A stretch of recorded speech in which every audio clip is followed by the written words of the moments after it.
আসসালামু আলাইকুম বন্ধুরা, আশা করছি আপনারা সকলেই ভালো আছেন আর আল্লাহর অসীম রহমতে আমরাও খুব ভালো আছি। তো বন্ধুরা, আজকের আমার রেসিপি হচ্ছে দুর্দান্ত স্বাদের বেতো শাক ভাজার রেসিপি। এইভাবে যদি বেতো শাক ভাজার রেসিপিটা বানানো যায় না, তাহলে এক থালা ভাত কিন্তু নিমেষেই শেষ হয়ে যাবে, কখন বুঝতে পারবেন না। তো চলো শুরু করা যাক কেমনভাবে আজকে আমি দুর্দান্ত স্বাদের বেতো শাক ভাজার রেসিপিটা বানিয়েছি। কথা না বাড়িয়ে মূল রেসিপিতে চলে যায়। এখানে বেতো শাক 3 আটি মতো নিয়েছি আর খুব ভালোভাবে পরিষ্কার করে কেটে বেছে পরিষ্কার করে জল দিয়ে ভালোভাবে ধুয়ে নিয়েছি।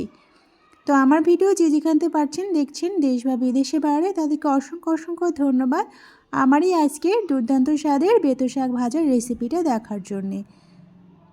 এবার আমি গ্যাসের চুলাতে একটা কড়াই বসিয়ে দিয়েছি ভাজার জন্যে। তো প্রথমে যে প্রসেসে আমি ভাজা করছি, এইভাবে যদি ভাজা করেন না, খুব সুন্দর লাগবে বন্ধুরা। তো স্কিপ করে দেখলে কিন্তু বুঝতে পারবেন না। আর আশা করছি বন্ধুরা ভিডিওটা শুরু করার আগে ছোট্ট একটা লাইক দিয়ে শুরু করবেন। এখানে আমি অল্প সরিষা তেল দিয়েছি, বেশ কিছুটা চিংড়ি মাছ আগে থেকে আমি পরিষ্কার করে ধুয়ে রেখেছিলাম কেটে বেছে, সেই অল্প চিংড়ি মাছটা এখানে দিয়েছি। দেওয়ার পরে তেলেতে খুব ভালোভাবে একটু লবণ দিয়ে ভাজা করে নিচ্ছি। এখানে অল্প করে একটু হলুদ গুঁড়া ব্যবহার করেছি আর একটু ঝাল লঙ্কা গুঁড়া দিচ্ছি চিংড়ি মাছেতে। দেওয়ার পরে খুব ভালোভাবে নেড়েচেড়ে ভাজা করে নিচ্ছি।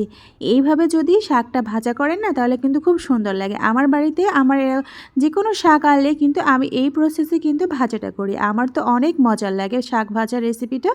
আপনারা এইভাবে একবার হলেও বাসায় ট্রাই করে দেখবেন, খুব সুন্দর লাগবে বন্ধুরা। এবারে এখানে আমি চিংড়ি মাছগুলো খুব ভালোভাবে ভাজা করে নিয়েছি। আর আগে থেকে আমার যে শাকটা ধুয়ে বেছে কেটে বেছে রেখেছিলাম, সেই বেতো শাকটা আমি কড়াইতে দিয়ে দিয়েছি। দেওয়ার পরে খুব ভালোভাবে একটা ঢাকনা চাপা দিয়ে আমি 5 মিনিটের মতো রান্না করে নিচ্ছি। শাকটা কিন্তু বেশি সময় লাগে না রান্নাটা হতে। 5 মিনিট পর ফিরে আসছি, দেখতে পাচ্ছেন শাকটা কিন্তু অর্ধেকের কমে গেছে। আর এক্সট্রা যে জল আছে সেই জলটাকে আমি শুকিয়ে নেব, মানে জাল করে নেব। এবারে খুব ভালোভাবে নেড়েচেড়ে নিচ্ছি। শাকটা কিন্তু আমার পুরোপুরি খুব ভালোভাবে সিদ্ধ হয়ে গেছে। আর এখানে বেশ কিছুটা কাঁচা লঙ্কা দিচ্ছি। আপনারা ঝালটা কম বেশি বাড়িয়ে কমিয়ে নেবেন। আর একটু এখানে জিরার গুঁড়া ব্যবহার করছি, 1 চামচের একটু কম জিরার গুঁড়া ব্যবহার করব। এবার একটু স্বাদ মতো লবণ দিচ্ছি। শাকে কিন্তু একটু লবণ কম হলেই কিন্তু বেশি ভালো হয়। বেশি লবণটা হলে কিন্তু শাকটার টেস্টটাই নষ্ট হয়ে যায়, সেজন্য লবণটা একটু কম ব্যবহার করেছি। আর এখানে জিরের গুঁড়া দিয়েছি অল্প করে, আর একটু ধনিয়া গুঁড়া দিয়েছি। দেওয়ার পরে খুব ভালোভাবে শাকটাকে আমি নেড়েচেড়ে একটু যে এক্সট্রা জল আছে সে জলটাকে আমি ভালোভাবে শুকিয়ে নিচ্ছি। তো একদম ঝরঝরে হয়ে গেছে, দেখতে পাচ্ছেন শাকটা। এবার আমি শাকগুলোকে তুলে নিচ্ছি।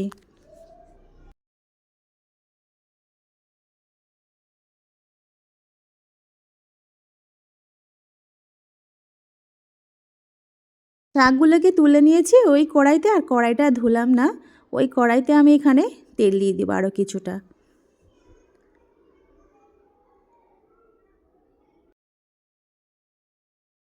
এবার আমি কড়াইতে অল্প পরিমাণ সরিষার তেল দিচ্ছি, বেশি দিচ্ছি না, কারণ প্রথমে তো অল্প পরিমাণ দিয়েছি, সেজন্য আমি অল্পই দিচ্ছি।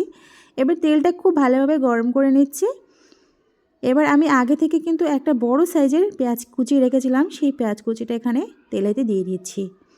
আর একটা বড় রসুনের পুরো একটা রসুন পুরোটাই নিয়েছি, পুরো ছাড়িয়ে নিয়েছি। সেই রসুনের কগুলো একটু শিল নোড়াতে একটু থেতো করে নেব। আমি কিন্তু বেটে নেব না, শুধু থেতো করে নেব। এবার আমি পেঁয়াজটা একটু তেলের সঙ্গে ততক্ষণে লাল হোক, আর সেই সুযোগে আমি এদিকে রসুনগুলো থেতো করে নিচ্ছি। তো পেঁয়াজটা একটু কালারটা যখন চেঞ্জ হয়ে এসেছে, তখন আমি ওই যে রসুনগুলো থেতো করে রেখেছিলাম রসুনগুলো দিয়ে দিয়েছি। এবারে পেঁয়াজ আর রসুনটা একসাথে খুব ভালোভাবে ভাজা করে নিচ্ছি। সত্যি বলছি, এইভাবে বন্ধুরা ট্রাই করে দেখবেন, ভাজাটা খুব ভালো লাগবে। সবাই তো একসাথে সব কিছু মশলা দিয়ে ভাজা করে, এরকমভাবে পরপর স্টেপ বাই স্টেপভাবে ভাজাটা করলে না অনেক সুন্দর লাগে। আর শাকটা কিন্তু ঝরঝরে হয় আর খেতে কিন্তু অনেক সুন্দর লাগে। এবার যে ওই শাকটা আমি সিদ্ধ করে রেখেছিলাম চিংড়ি মাছ দিয়ে, ভাজা ভাজা বললেই চলে, সেই আবার আমি পেঁয়াজের সঙ্গে রসুনের সঙ্গে একটু ভাজা করে নিচ্ছি। তো এইভাবে নেড়ে চেড়ে নিয়ে 3 থেকে 4 মিনিটের মতো রান্নাটা করে নিচ্ছি। আমার হয়ে যাবে শাক ভাজার রেসিপি। গরম ভাতের সাথে তো কোনো কথাই নেই, এক থালা ভাত কখন নিমেষে শেষ হয়ে যাবে বুঝতেই পারবেন না। তো আজকের আমার রেসিপিটা কেমন লাগলো কমেন্টে জানাতে ভুলবেন না। আমি ঢাকনা চাপা দিয়ে ওই যে বললাম কিছুক্ষণের জন্য রান্নাটা করে নিয়েছি 4 থেকে 5 মিনিটের মতো। তো বন্ধুরা কেমন লাগলো কমেন্টে জানাতে ভুলবেন না, লাইক করবেন, প্রয়োজনে শেয়ার করবেন বন্ধুদের কাছে। তো আজকে এই পর্যন্ত, আবার অন্য এক রেসিপি নিয়ে আপনাদের সঙ্গে হাজির হব।